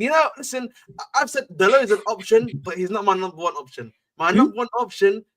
Delo is an option, but not my number one option. My number one option is already ready. He's ready. He's locked. He's loaded. This guy, I'm telling you guys, yeah, he will go to the top. He will go to the top, man. I know who it is, man. Well, if Achimpong signs a contract, they're gonna bring him through. So that's what's gonna happen. But that's what I'm saying. If he signs, though, if you don't sign a contract in January, I know who I'm looking for. Back in training this week with the first team squad. So he played today. Actually, I think I saw Chelsea saying that he played today. So he's going right to the top. Yeah, this player is going right to the top, bro. I don't care. Okay. He played against us last season. I know he got a red last time he faced us, but this guy is amazing. Ted Lang, who do you support? Because if it's Chelsea, I don't want Leao. Leao Nation. Listen, Leao Nation. I'm a fan of Leao, but yeah, you know what? It's been looking. Leao Nation is what Rashford should have been. You know what I mean? That's what he is, man. Yeah, I'm not like with that. And Leao was one of my guys. Every time I've watched him, apart from the Real Madrid game recently, I'm looking at him and going, yeah. Ted Lang. If you're Chelsea and you're asking for Leao, get out. Yeah, Listen, Ted Line, One thing I will say though, Ted Seth, Line, no he is better than Barcola. I will say that. Oh, well, listen, I would take Leao. See, listen, you know who I would Of course you would. Of course you take Let me Leao. shock you even more. Let me shock you even more. Let me shock you even more. I'm here. Ahmed, let me shock you even more. You know Barcola? I'd rather take Cho back than buy Barcola. That's right. I would take Cho back. Yeah, that's right. Barcola. Staying with you, Surfer, though. Reece James, injured again. Not sure how long he is out for, but thoughts on Reece James? Are you done with him? Is it one more chance? Is it last chance saloon? Where do you stand? Because we all know he's of quality, but he just can't get on the pitch and stay fit. I personally think it's because he's not a fullback, he's a centre back, but that's just me. But go on. Apparently, it's the other hamstring now. It's not the one that was operated on. So it's the other hamstring. Crazy, man. Crazy. Yeah, it's not even the same one. It's actually the same, by the way. So I think Chelsea fans need to bring a realization that we need to stop thinking about Reece James as a first choice in this team. I think we need to go when he's back, because the sad thing about it was announced he was injured. No big blow up, no like spaces that were like, oh no, even on streams. It was no even I can't this no forward to match this stream. This is the first time I've talked about Reece James' injury on any stream that I've been on this week. It's not been brought up. I know you might have, but I haven't. All right, no, that's fair enough. Yeah, I haven't, and that probably says it all in terms of Reece James now being injured is not a shock anymore. It's more a point if he plays 10 games in a row, people will be shocked by. That's what. So are you done with himself before we go on time? Are you done? I'm done with him. I'm done with him in terms of, if someone was to come in and pay 40, 50 million, I would take it. You tell him, okay. I'd tell him. I think you're right. I don't think he's suited to a fullback thing. I don't think he's suited. He's a fullback. I've been saying this. I don't think he's suited to do the inverted role. I think he's just suited to play. You're not supposed to be. You're not supposed to be carrying all that. How do I put this? It's always calls well. So in advance. You're not supposed to be carrying all that weight corner flag to corner flag. The thing is, that seat is big. That's just me saying, hey yo. That's just me saying that. So it's not a case of him getting leaner because he has got leaner. It's just genetics. That's what it is. That's what I'm saying. Yeah, genetics. It's nothing to do. So for like Prime appears in the chat like does his fat jokes and you're not allowed to do that, Prime. Only I'm allowed to do that. That's the thing, right? It's nothing to do with him because he has got trimmer. He has got leaner. Because when he first started, he was a tank. He's a tank right now, but he was more of a tank. I remember when he first started, he went up 50-50 in the air of a Brighton player. That Brighton player left with a dislocated shoulder after he went up. I remember that game. You remember that, right? He's a tank. But now we're talking about hamstring injuries. Hamstring injuries were the blight of Michael Owen's career. Michael Owen was never the same after he got his first hamstring, right? Never the same, and it affected him. And because he was a striker, it probably affected him worse than. You mentioned this. I've seen a clip of this actually. He was talking about it. It was just his lack of pace, because of the injury. And now with modern day fullbacks, you're asking they're basically wingers as well, and then you're asking to invert. Maybe it is a point where you go, you either get rid of him or you go, we need to change your position. Yeah, he's even if it's, it might sound mad, even if it is to play a defensive midfielder. Do you know what I mean, or something like that? But not like like an 8 or a 6, but an actual old school defensive midfielder, like a Ugarte, something like that. Like, he just stops the ball and then he passes it on. Well, but then you have to shift. I get your point. You know what I mean? It has to be a discussion because remember, this guy signed a long-term contract. He's on 250k a week. He's club captain. You either sell him or you change his position. That's the only thing. He's a centre back. Because what's to say now? It's at the other. If it is the other. If it is he's the not other even a centre back for us, though. He's not a centre back there for us because, he's been playing for us the last 3 games, bro. Yes, a centre back essentially. That's what he's been playing for us. Hey, what you said though, Ahmed. Essentially, there's a difference between essentially and actually playing there. All right, fair enough. I got you. You know why? You know how I know this? Because we got a player who keeps breaking down who's not a fullback. Luke Shaw. Luke Shaw's a centre back. Because you're not supposed to be carrying all that weight and muscle from Luke Shaw's side, Muscle from Reece James' side, corner flag to corner flag. Look how modern day fullbacks are. Look at their builds. Sticks. Look at all their builds. They all slim builds. You're not supposed to be built like that. Carrying going corner flag to corner flag. Whether you look at Trent, whether it's Robertson, whether it's Mazzarari, whether it's Malacia, whether it's Timber or Arsenal. The list goes on. Whether it's a Calafiori, whether it's a Dalot. I'm saying, like, the list goes on. Rico Lewis. No, but listen, you want Dalot? Yeah, if you want Dalot, take him. I'm gonna have my take here on Reece James. Yeah, and, go on. Your take. Would you sell him? What are you saying? I think for me, Chelsea fans, for the longest time, and I was even one of those ones. I said post surgery, let's see what happens in it. And I said before, we need to also be open as Chelsea fans to be ready to have this conversation about, is it time to, say it's the end of the era, time to move on, if that makes sense, right? I think Chelsea fans now more than ever, they need to be open to that conversation. And I think my other thing I would say to a lot of Chelsea fans is also, guys, we also need to realize as well that when it comes to Reece, who we're even going to sell him to. Like, let's deep that for us. Like, no one's gonna buy him right now in this. Somebody will buy him at a cut price if he was available. I'll tell you right now, if he comes back and plays like you just got to play a little bit, like the last third of the season, and he does okay-ish, and he proves his fitness a little bit, and someone comes in with 50 million, something like that. He's got to play. Conference league. That's all he has to do. Just play Conference League. Yeah, maybe so. But like again, I just think for me personally, when it comes to Reece James, I just think it's the end of the era. Listen, I know who my number one is. I know who my number one is right now. And listen, you have to say, man, you have to give this guy props in Malo Gusto. Malo Gusto said, I'll take on Reece James. And you know what, boys? He won out in the end. He's RB number one. He's not had much competition, really. And I think for me right now, if you're Chelsea Football Club, and I know Surfer probably agree when I say this here, I worry about Gusto in the sense that obviously overplaying is one aspect for it. What I mean? I just think, for me personally, one worry I have when it comes to Reece James is that, with Malo Gusto, is that he's becoming a bit too comfortable. That's something I do think, is going to start happening with him, because if Achampong is not signing a new contract yet, he's only RB number one right now. Who is he competing with? Who is he competing with right now, Who is he competing right now, Surfer and Flawless? Do me a favour. Can you bring up Chillin Lou's comment? Oh, Gillo. All right, no, Gillo, yeah. Which one, Chinlu? This one. I think. No, sorry, the one you had up just before. So I do apologize. Oh, this one, Jinlo, yeah? Is that his name? Gillo? Yeah. He says, Ahmed is spot on when it's far too impatient. Ahmed represents rational Chelsea fan. Let's go, man. Let's go.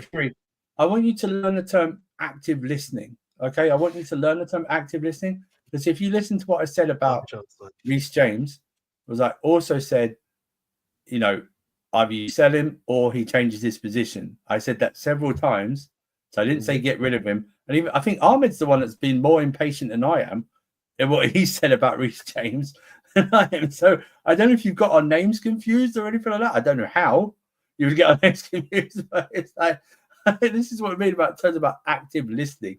Is that I didn't come out and go definitely sell him. I said that was an option. We talked about it because of his genetics. Oh, he's talking about Madueke. Hey, Jinlo, you had to make that. Oh, you might be about Madueke.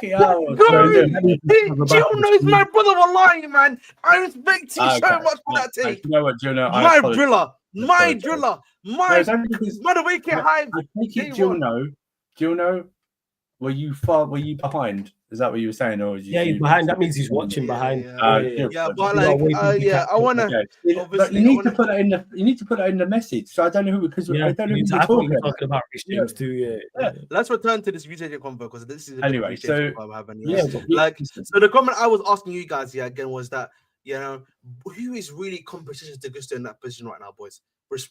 Realistically, well, I think they were hoping, and I do like this stance by Chelsea. If a player's not willing to sign a contract, then essentially they're going to be frozen out until they sign it, which I kind of like. So I think if Achimpong signs it, I think that's who they're thinking of building up with because. But I mean, currently for us though. Currently. Well, yes, because there is right now, no one. There's no one. It's like exactly, and that's been essentially the whole thing for him this season. Like I know Richard's played 1 or 2 games, but respectfully, last season and then this season, he's not had that much competition. I tell you what we should do, Ahmed. You want my hot take, Ahmed? And this is a hot take for you. This is a real hot take. I'm taking it. I'm making a call. Even in, it's locally. It's in the same country. I'm ringing someone in Merseyside. And I'm saying, do you really want to go to Madrid? I might be paying over the odds for Trent. And he can do the inverted role for us. He can do the inverted role as well. I'm putting it out there. That's a cheeky one. His physique. He's skinny. He's lanky. His physique suits is a fullback. Play right back. Yeah, he's not too bad. He can do the inverted role. He's a great deliverer. He's a great deliverer across, as we know. Pots up for goal here and there. I'm just saying. I agree with you, sir, man. Too easy. Of course, he won't go to us, but we never know. Yeah. But the thing I just come back to, guys, we just need to give Gusto actual competition for his development's sake. Because for me, the way he came out this season, even though maybe he just came out too late, he's too comfortable right now. That's the problem I have right now. You know what I mean? If you want guys to develop, you can't give them too comfortable of an environment, particularly in sports. They have to have consistent competition, bro. You know what I mean? I always come back to. I would. Go ahead, bro. Maybe Hakimi. You need to give him competition. That's the thing I'm saying, stuff like you actually have to give this guy real competition because listen, I rate Gusto. I believe he's my right back number 1, but I need competition for him to improve his game because right now, bro, he doesn't need to do that much. As long as he does the solid 7 out of 10, yes, Gusto, my God, Gusto. That's all he needs to do, bro. Like, and that's a problem for me because it's like. Kukurea is doing a great job on the other side. Even though I don't really rate Kukurea, I have to give him his credit where he's doing a great job. You know what I mean? He's improved. He's getting better. The other guy's not. Because Vega actually gave him, and the thing is, we can criticize Vegas. I remember a lot of people critical of Vega when we bought him. But if you look at what Vega's done, Vegas helped Kukurea maintain his level, and he's giving him really good competition because Vega's actually shown that he's a good player. He can be a good player himself. Hey, maybe you get a bit of an older player. You deserve a 2-minute timeout for that comment. Hey, maybe check on Kimmich situation. Last comment. Maybe check on the Kimmich. He's a left. Maybe check on the Kimmich situation. See what's going on there. You need to just. I just think for me, you just need to look at it. Either you start looking at but listen. I just say you need to look at it like this. Yeah, listen. Either Frimpong is a good option. I agree with you, son. Particularly the way with that 3-back that we play, Frimpong. Yeah. I'm telling you, bro, that's eating. We eating on that one still. And that will allow you to play, by the way, Rams. You could play inverted 10s instead, rather than just playing out wingers. That allows the manager to play a Felix, allows the man to play a Palmer as double 10s in that sort of thing. Because so again, that's an option there. I would say, listen, the guy I would go for, I'm gonna say his name now because if I don't say my name, it usually happens. Assignon. You know what I mean? He played for Burnley last season. He was a great player. He played really great there. He plays for Rennes on a regular. Great player. Good ball on, knows how to play the game really well. And can compete with Gusto. Similar age, similar potential for me, right? So that's what I would say in my personal opinion to you. Yeah, I mean, I'd have to take your word for it. The problem with Hakimi also is that I need to run that name by a higher power. I need to run it by Strasbourg Steve. And see if he rates that there as well. He's got credentials. He's got guaranteed. That's what it is. I think for me, how about this?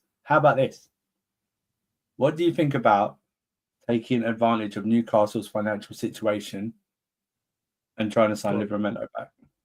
Do you think you don't want to come back to it? That's the question. I'm not saying. Listen, Chelsea. Do you know why I say that, Mark? Do you know why I say that, Safa? Because we actually had before he even went to Newcastle, we had the right of first refusal. I know, but we didn't. But what I'm saying is, if the situation comes where Achimpong doesn't sign or doesn't develop as well, Reece James, there's just You know what I mean? There's no point of doing a right back anymore, even if you convert him to a centre back. Go Livramento and go. Yeah, well, you know, it's a squad game, right? Yeah, you're playing all the time for Newcastle, but what if you can't get the next contract that you want? Something like that. We're in the Champions League. They're not in the Champions League. You know what I mean? We're going for Premier League titles again. Do you know what I mean? Just sell him on that one. It's just an option on that. It's like most markets now. There's very limited like names thing. But you know what? Why don't I trust my scouts to try and find another right back? Because they seem to. I know they're looking at Patrick Drogu. I know you know that. He's a left back. I know, but like then, I know he can play right back, but he is a left back. He's right. Yeah, that's what I'm saying.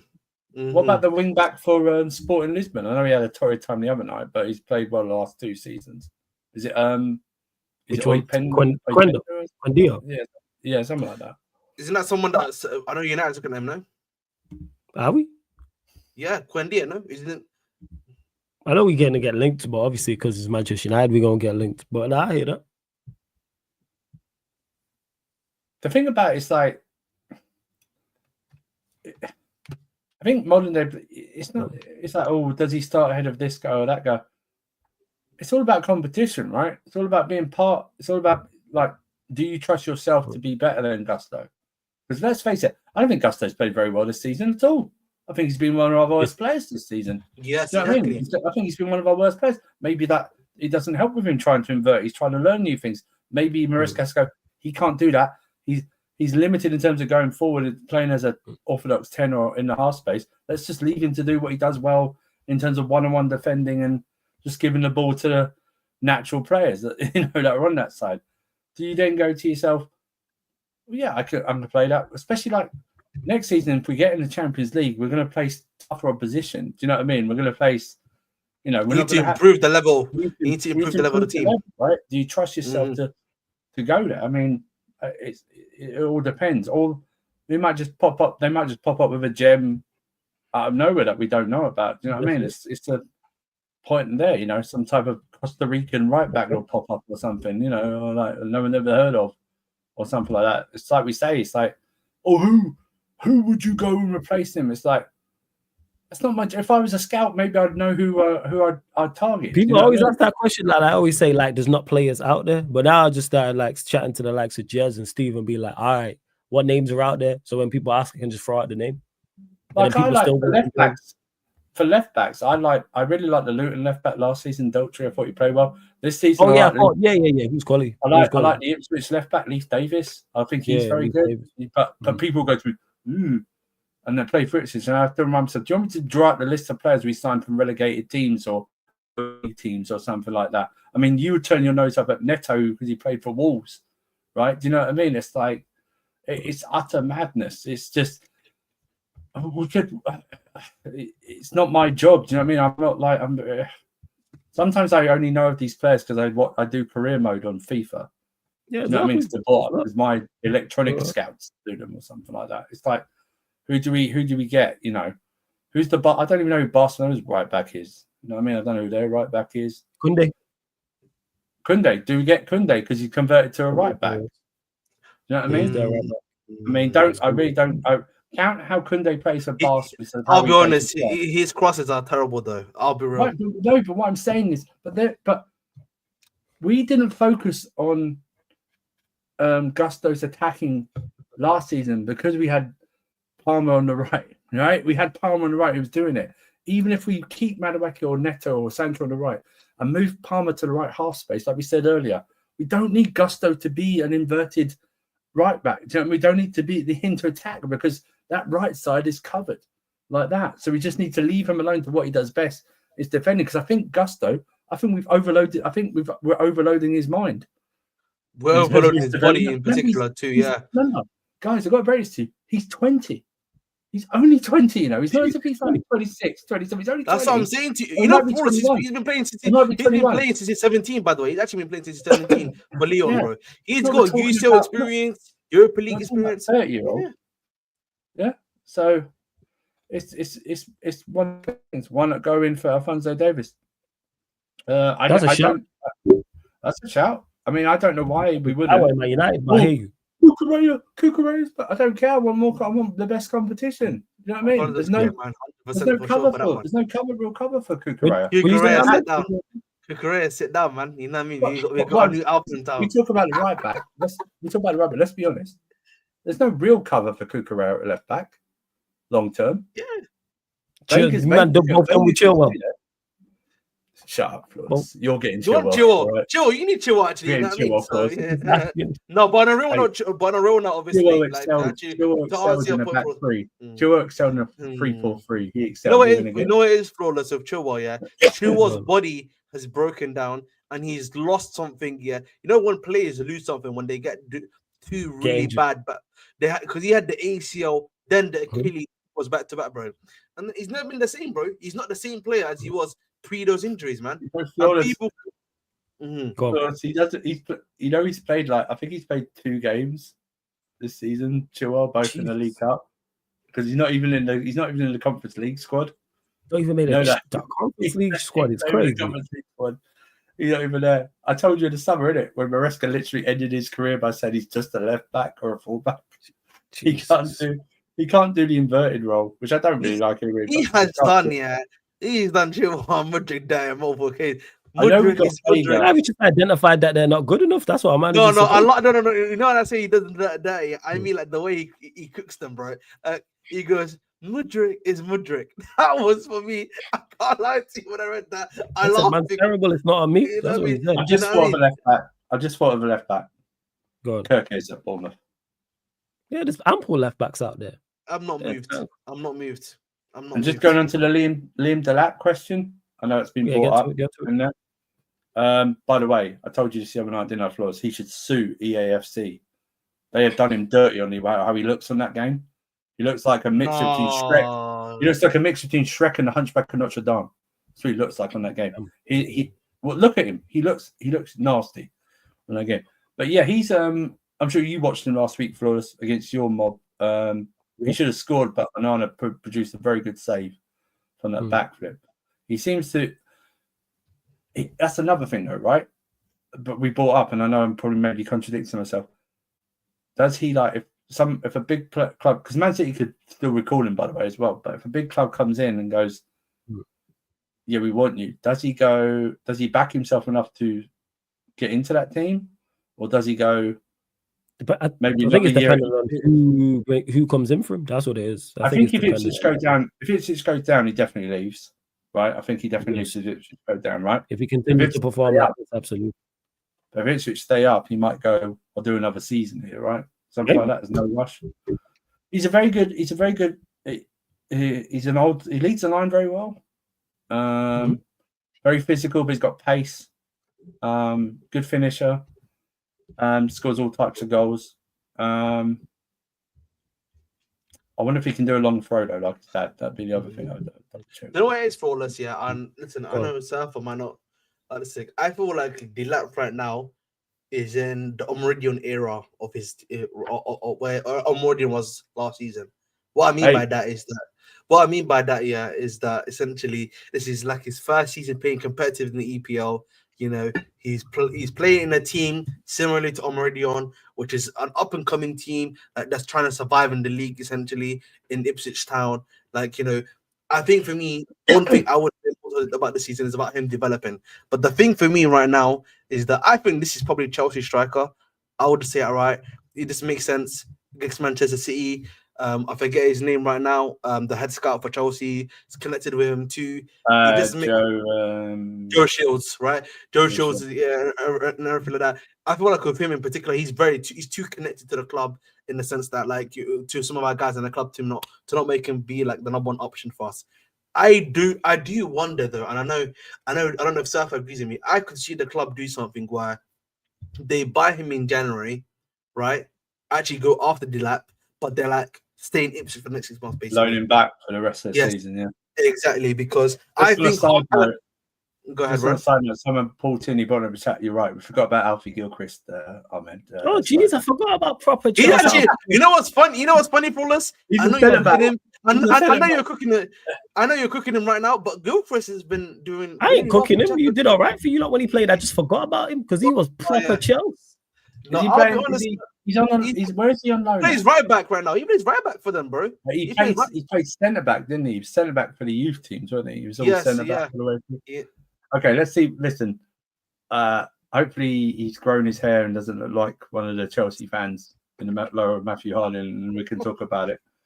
But like proper Chelsea Gilchrist it is. No. Yes, I know. But There's content after this. The United Spurs show will be directly after this. Yeah. Yes, But like the point I've been trying to, you know how you can know there's content coming up. See that little bell that says notifications, right? And just then choose the option that says all notifications, and you know at least 30 minutes before the show starts whether there's content coming up. There is a schedule. That's not a shot at anyone. That's anyone who's joining who's new. Yeah, anyone knows. There is a schedule, so you can check, and it says upcoming live streams. And all the shows are indeed there, people. On a week-to-week basis. You see that. Continue to run up the likes, though. We're at 71, man. Let's get up to 80 likes. Go on, Ahmed. Last point. And then I'm going to give my thoughts quickly on United before we do indeed close out. But yeah, go on, Ahmed. Go on. Interesting. United's only get a little cheeky section. We'll keep it pushing. But, you know, one thing I do want to say, again, I just think for me, the lap deal is going to happen because I think a lot of clubs are sniffing around, way too many clubs.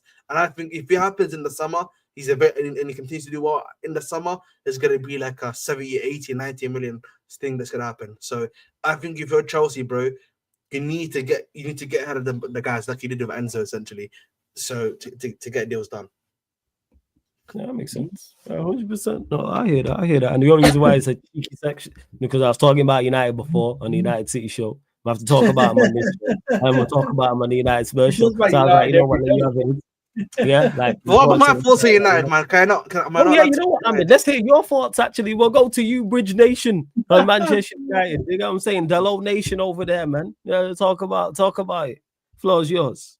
You know, it's interesting because I put this point. I'm gonna ask you the same question for us. Yeah, okay. You know, this a lot of people. You know, they do a lot of comparison between Garnacho and Ahmad. You know, I think of Garnacho right now. The thing about Garnacho is he's getting the GNA. But if you're being honest in terms of his performances, poor performances, I think it's very fair to say, right? Whereas with Ahmad, he's got the performances, but his issue is converting those performances now into GNA, right? And so it becomes a question of who is more important for you in that team. So that's my question to ask. Oh, it's clearly Diallo, because you mentioned GNA. Garnacho ain't got GNA like that. Take out the Barnsley game. His GNA is not all that, and performances matter too. The thing is with Diallo in this new system, we haven't seen him yet as a 10. He played as a wing back in the Ipswich game. Talking of GNA, he got that even from wing back. He was our best attacker, even though it's not hard because our attackers are woeful. And then even when he got on the pitch, he was a part of creating chances. And Garnacho missed 2 sitters in that game as well. It's a wrap. Like Garnacho is his best position is a winger, as a winger, and he's terrible at that. So now you're playing him as a 10. You're exposing even more of his deficiencies. He can't play in that role. And if Amorim starts him on Sunday, I'm going to be livid. Because there's no way he should be starting there. Him, Rashford, or Mount should not be starting in the 10. Those 3. As much as I already had pretty well today. Listen, I know a lot of man don't like Mount, but I think Mount played pretty decent for you guys against Bodo Glimt. I don't know if you guys saw differently. No, again, I said this on back again. The reason why people thought he played okay in that game is because the bar's on the floor for him. That is fair. You know what? If the expectation is someone's a poor player, if they play below average, it's glowing. Like I said, in the first half, he did nothing. He ran around. Have shame. Mount did nothing. You know what I'm saying? Mount did nothing. No, he did nothing. And then in the second half, he was involved in the 3rd goal. He was involved. Yeah, well, and that's it. But are you not worried though that the way that Amorim's speaking about Mount, you know, he's really making him out to be the heart of the team. He's saying this is the guy that's gonna lead me to glory. Is that not worrying? Yeah, because he has. It's not worrying. You know why it's not worrying? Because insert attacker here. If he said that about any of them, I'd be concerned because they're all rubbish. Apart from Diallo, they're all rubbish. Don't rate any of them. Did Mount play? How long did Mount play for yesterday? Was it an hour? I think was it an hour or something like that. But Mount played. Anyone bigging him up yesterday? Did they start off with his attacking thing or off any? No, they just said. You know what they said to her for? Oh, he played well. No, he didn't. And I said this on back again to both Troops and Muntz. What did he do? And then Muntz's response was, Monty's response was, "Well, what did anyone do?" I said, "That's not what we're talking about here. What did he do in the first half?" Yeah, they were all. He was like, "Well, the rest of your attackers, yes, they was all bad. This is why my head was on Mars after the first half. First half, my head was hot. I'm still hot talking about it now when we won the game and actually played well in the second half. But to play like that at home to Bodo Glint is unacceptable, ridiculous from our attacking players. Do you know? Still fuming now, Bodo Glint. You know how bad. Well, that team. It's not like Bodo Glint. It's a /. So it's not even like it's like you know when you go, it's like you have two players. You name two players. As a double act. It's not even like It's so weird. It's like someone's put the wrong. Someone's put the wrong. The wrong punctuation. It's like she, her, or he, him. You know, it's like that. Bodo. Something like they're two different pronouns. Yeah. They don't call them Bodo or call them Glint like that. And that's it. So it's kind of like with him saying that about Mount. I'll worry about that. What is refreshing is him just calling out the obvious. And big up to my guy Eddie in the chat as well. It's super refreshing of him just talking about attackers. Sorry, sir, for going. Comments about Mount. Wasn't he just asked about Mount because he played in that system? So probably he didn't bring up Mount. I think he was. And you know what? He's not wrong in what he's saying. No, he's not. He said Mount is fantastic. He's used to playing. Mount is fun. He's just useless when we have the ball. But word to Eddie, he is the see ball, kick ball, chase ball extraordinaire. That is his game. See ball, chase ball, kick ball. He's the black lab to Conor Gallagher's golden retriever. Tell you right. They're both you one of the cardio cousins, man. You know what I'm saying? The off-ball cardio cousins Street Fighter versions of Ryu and Ken. Super Saiyan. You know what I mean? That's it. He's literally that. So in regards to the Mount thing, no, it doesn't concern me. Because again, like I said, insert attacker here. I don't rate any of these men outside of Diallo. That play as a 10, even though Diallo's not done that, or the strikers. What I will say to finish it, kind of like finish off the United, so you can have your say, enjoy your United Nation, hype and everything like that. What I would say is that listen, you've definitely got. Did you say United Nations as a pun? Did you just do that? United Nations. Yes, I did. Exactly. You sick individual. You're a disgrace. You need to United Nations. You know what it is, man. Listen, Eddie can hate. Eddie, hold that Nuggets for 13-1. Can't beat my team. Oh, Jesus. But you know what it is, man. I actually think, listen, you have a style of play now. You have a shape. I like everything like that. I think that's very good positives for you.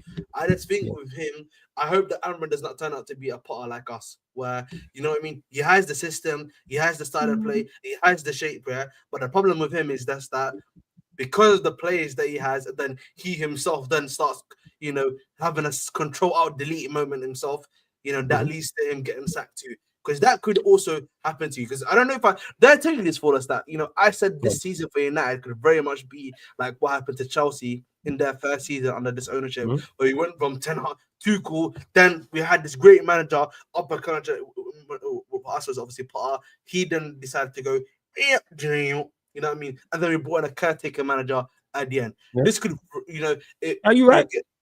It could really turn out. You are spot on in regards to that. And that's why people have said, I said, Amorim, forget the players that you have at your disposal, because I've heard people say that. People say like, these players don't suit his system. These players suit no system. There's no system that gets top quality out of these players because the players are not good enough. So play your way and figure out who can actually do an adequate job. And that's what he's done, because one thing that is so refreshing to see, so refreshing, the way we played and set up against Ipswich was the exact same way we set up and played against Bodo. Now, the Bodo Glint second half is not only the game plan being applied, but it was executed, and we battered them in the second half. And it should have been a 3-0 half. However, the first half, we applied, didn't execute. Same with the Ipswich games. So it's kind of like, I like what I'm seeing players, they're doing the same thing. I watched Johnny Evans play left-sided centre-back. I watched Shaw in the same game play left-sided centre-back. And then I watched Martinez start. All three of them all did the same thing. Do you know That's what? it. Basics. Do you know yeah, what? Go on, sir. Do you know what? Sorry to interrupt. It's almost like the United fans shouldn't want him to have a manager bounce. Now, let me just go on this, right? I know exactly what you're going to say. a manager bounce can cover gaping holes, right, and make you think players are better than they are. Exactly. And then the manager bounce ends, and you go into like the Ollie. It's like the Ollie thing. You don't want him to have an Ollie thing in a certain way. Do you know what I mean? Not that he is Ollie, but you know when Ollie like had those 3 months, and then, because really, we need to see how good these players are, and they're learning a new system as well. No one's coming in and they're still playing the same system like United have been for the past like 5 years, playing the same system. So that's why I draw I reserve my right to judge these players until next summer, because then you would have had like 6 months to root out. It's the same when Tuchel took us over, like when he changed the system to a back three. Figure out who can play there, and that's where I'm at with it. Who can adapt, who's good for it, stuff like that, and then bring them in. So it's almost like that. What when I say like, obviously not a manager bounce, obviously you want to win games, but it won't. Like I think you'll still have a mix of results, like especially in the league, 100%. Stuff like that, because you can see yourself.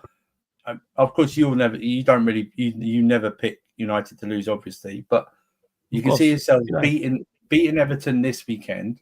It might not be an impressive performance, but beating them this weekend, and then say losing 2-0 to Arsenal midweek, right? Because they're a better side. Which could happen because they're a better team. That could happen. Yeah, exactly. That's what I mean. It's sort of like that, and then you've got I think you've got the League Cup against Spurs. Like ironically, I can see you guys beating Spurs actually in the League Cup. Yeah, I think we could beat Spurs. You know what I mean? So, and then whatever it is after that. Oh no, shit! You got City. Well, actually, City are playing shit, so you might as well pick up. That place we got Forest and City. Is that still playing the way you are? You could easily, and this is not derogatory. You can easily go, well, we can definitely get a point at the Etihad or something like that. Do you know what I mean? The way they're playing, I'm just fascinated how he fits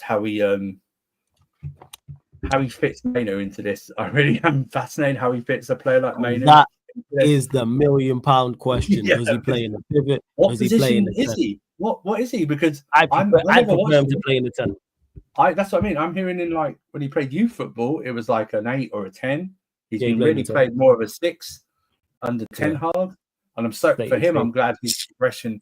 I'm glad maybe it might be time to left because I think Ten Hag injured this guy.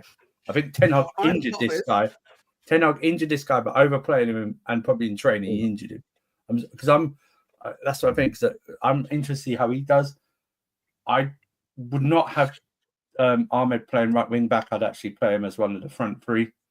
I want to see in the ideal world. Ideal world, I don't rate our attackers, but the 2 10s I want to. It's not probably actually it could happen because we've been playing Bruno deeper. I want to see Diallo and Maino as the 2 10s ideally, and because he's been playing Bruno deeper, it could go on. I really want to see Anthony play because, like, I actually listen. I know a lot of people. He played against Bodo Glimt. I actually think he had impact performance, but I actually think he was. Genuinely, bro, I think this is a guy that I look at, and I think, bro, he could actually do a job there, bro. That's all he needs. Do a job where? As a wing back. Oh yeah, do a job. Yeah, back up. Yeah. You get Europa League minutes. I watch you out there struggling against some Norwegians. But all right, cool. You know what I'm saying? You lot can keep backing him. I don't get it. Mount struggling. You created nothing in that first half. I'm sorry, just because we got a new manager don't mean that I'm going to be like, and I understand he's implementing a new system. I overrated these players. I said, no matter what team we put out, even though I wasn't too happy with the lineup, it's Bodo Glimt at home, should be a routine win. And we made a game of it because of the first half. Because if we performed in the first half like we didn't, if we performed in that first half like we did in the second, the game is not a contest. But hey, that's Manchester United for you. But also, I know he's not going to get a lot of. I think he might. I don't know if you'll buy anyone. You might bring someone in on loan in January, but it's not going to be a lot of incomings in January for United. Yes, I think. Because I think you have a lot to get rid of first of all. So that'll be like a summer thing. So he has to really. It's a good chance for him and United fans. Remember what I said about before. United fans have got to give him leeway to. If you don't rate a player because of the past 2 or 3 years, no problem. He might. You know what I mean? You've got to give him leeway. You can't keep going. Why does he keep picking him? You have to give him, if Mount, like say for instance, Mount, no problem, but he keeps picking him. You know what I mean? He obviously sees him as one also, it's like with me, it's Garnacho, he shouldn't start on Sunday. I'm dead against that. That's what we said, right? Garnacho might be like a chosen one. Do not start Garnacho. Like, do not like you've Listen, seen him. why is he getting chosen for us consistently? That's a good question. You know, I think But it's new. That's why I let it go. The first 2 games because it's the first 2 games, and this is what you've got. It's not like you've had him in preseason, decided not to buy anyone, and decided to keep him. You have no choice. So therefore, with Garnacho and with everybody, this is why I didn't complain. I didn't complain at all about the lineup against Bodo Glint. I didn't complain about the Ipswich game. Do I have my preferences? Yes, but I didn't complain. Now, where my critique's going to happen because you've had multiple training sessions and you've had 2 full games. You now have more of an idea. And by the way you talk, I know you are a very intelligent manager because you're just stating the obvious. And it's refreshing to hear. Garnacho should not be playing it. He's put in 2 piss poor performances. Play in that role. Don't play him. Play someone else. As much as I don't rate the others. If Mount happens to be there, it's Mount. Do I rate Mount? No. If it happens to be Zerk, it just can't be him. Did Garnacho play a full game this? I think he did. Don't quote me on that though. I think so. And missed a whole heap of chances. So I'm just that's when I criticize him. No Rashford at number 9, please. No Rashford at number 9. No Rashford. When he played as a 10 now, you want to see him at Evo. Play Hoyland. There should be only Rashford or Hoyland on the pitch as much as I don't rate Evo. One of them has to be the 9. Hoyland scored 2 goals. Play him. Rashford whole bench. Yeah, Hoyland's got the confidence. He should definitely start the next game. He should play. Yeah, he should start. Yeah. Whether he does or not, I don't know. I'm just hoping he does. That's the thing, though, isn't it? Yeah, but I don't rate Hoyland. I said Everton Everton have been poor. But hey, we just struggled against the team top of the Norwegian league, so here we are. People want me to I'll be honest, man. Listen, you know, if the Norwegian league is able to get 2 out of you, I'll be honest, man. Some of these EPL some of these EPL teams, it's not about the goals. I don't have an issue with the conceding the goals, though. That's not the problem. I'm talking about performance, Ahmed.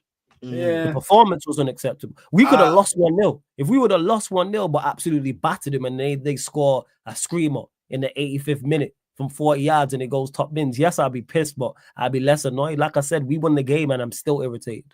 I'm more pissed about that game than the Ipswich game and we won. We've got to remember mentality. Mentality is one of the key things in football. Look at Spurs, right? They go away to Man City and smash City 4-0 and they literally draw yesterday with a Roma side who are not playing well and just rehired a retired Claudio Ranieri. Do you know what I mean? We have to remember this is also Europa League group games, essentially, right? You shouldn't really, performance-wise, it's a lot different than when it gets to the knockout ties, especially in the Europa League. It's like I don't know about you, Ahmed, but I watch these Conference League group games are just like it's like an appointment. It's like an appointment I have to show up for. I feel ashamed. I don't know about you. I feel very shameful watching the Conference. Well, I just it was like Flawless probably last season. Not as bad, but when Flawless was the Europa League watch along 2 seasons ago in the group games, when it was like when he it was so bad he invited Jez on to help him through the stream in one of them. You know what I mean? I didn't even invite him. Jez see me struggling, and Jez was like, "Yo, I'll join." That's how bad it was. Jez was like, "Yo, I'll join." Man could just see man struggling, and we was winning. It was just a whole struggle. But even yesterday against whatever they were called, I can't remember. I never heard them before, so it doesn't matter. I'm hearing them again. But it's but you're right, though, Flores. It's like we don't know what. Remember do you remember 2 years ago when I said to you about when Ten Hag was hired, and I said to you, I bet you the first game against Brighton, people will criticise his lineup. Do you remember that? Remember I told you that before and what happened? Why is Maguire starting? Why is doing that? Manchester United fans, you got what you wanted. You've been through your version of hell, yeah, right? You got a manager that's highly rated. Right? You don't like most of these players. There's no transfer window, yeah. And even if the transfer window pops up, you're probably not going to play him. He's playing another system. You have to. I know people say Chelsea fans have to be patient. I think the United fan base had to be the most patient fan base this season because of the situation that they're in. Yeah, your recruitment, even this summer, parts of it were good. Parts of it were good. Just call it as it is. Xerxes was terrible. Xerxes was the only one that looks like a shock. And call him by name, fam. I don't know what's going on there. But what I'm telling you, it's like he's now sorting out different positions. Bruno, is he going to stay? Is he going to, is he going to play? It's just you have to be patient. That's the thing. That's what it is. That's it. But people, we are going to close out. So please make sure if you're watching this live right now, watching this back, run up the likes. Make sure you subscribe to the channel Sarcasm City TV. Don't go anywhere because we are redirecting to the United commercial. So Mandem United podcast meets Talking at Tottenham Talk podcast. So we're talking all things Manchester United, all things Spurs. Make sure you subscribe to Ahmed's channel, The Bridge Nation. Ahmed, let them know where they can find you, what you got coming up, all that good stuff. Obviously, make sure to find me on The Bridge Nation. I'll be doing my preview tomorrow rather than today because it's a Sunday game. So I like to do it the day before so that we can have it fresh in our minds. Love that. Love that. What are you saying, Surfer, man? Anything you want to add? And I hope you enjoyed the show as well, people, because this will now be the permanent time slot for the, slightly earlier, but it'll be 9 p.m. UK time. You get the Manchester United Chelsea podcast. Myself, Surfer, Ahmed, and there will be another Chelsea host making his debut, not making his debut on the channel, but making his debut as a permanent host, people, as well. Go on, Surfer. But anything you want to add? I'm sure I'll be on some type of streams, like reaction wise and something like that, whether we win or lose. I'm sure. Well, playback this weekend. Arsenal, West Ham, definitely right. Yes, I'm doing Ipswich. I'm doing Barcelona, Las Palmas, Ipswich, Nottingham Forest, West Ham, Arsenal, and Sunday you're doing obviously playback and the thing with Manchester United at 1:30. Kickoff, and then obviously Liverpool, Man City, that one as well, and also just there's Q&As here, probably right. Plenty of content. There'll be a Q&A on Sunday. There'll be a Q&A. Do you know what? Turn your notification bell on and look at the schedule. You know what I mean? There you go. There's the check out the coming up. United facing this week. Are you facing Everton in it? Yeah, face Everton on Sunday. So like Surfer said, there'll be watch alongs. So the United watch alongs are here on the YouTube and on the Sarcasm City TV playback, people. However, all the other watch alongs are on the playback solely. So for instance, the Ipswich Nottingham Forest Ipswich game, the West Ham Arsenal game, Liverpool versus Manchester City game, all the other ones as well, people. You know what I'm saying? All the other ones. And it's even midweek games next week. Midweek games next week. All on the playback, people. All those are on the playback as well. Big up to Dems. Says it was a great show. Big up yourself, Lawless, and my fellow Blue Brothers. Big up to Duncy. Says subscribe and you can see all the good content. Don't forget we are available on all audio platforms as well. Spotify, iTunes, SoundCloud. But tonight the streams are not stopping. We're redirecting to the Manchester United Tottenham Hotspur stream. Then following that, there'll be the NBA Courtside Commentary podcast, people. So we got 2 more streams on the YouTube coming up, and then following that little break, back on the playback, Phoenix Suns, LA Lakers, NBA Emirates Cup game. So we'll be live for that, people. We keep the content rolling. So I'm sure Ahmed will pull up with his hating ass. Bomb James leading. I have to be there, man. I'm pretty sure Ahmed will be there with his hating ass. Joke, man. Right. But the next stream's already gone live. So if you haven't already, hit the like button on this video. A like button on this video, hit the subscribe button, the notification bell, and we're redirecting over to the United Spurs show. So hit the like button on that video over there as well. But this has been the Manchester United Chelsea podcast. Mandem United podcast meets the Ballers at the Bridge podcast live on the Sarcasm City TV YouTube. Thank you very much for tuning in, and see you lot in 2 minutes. Salute.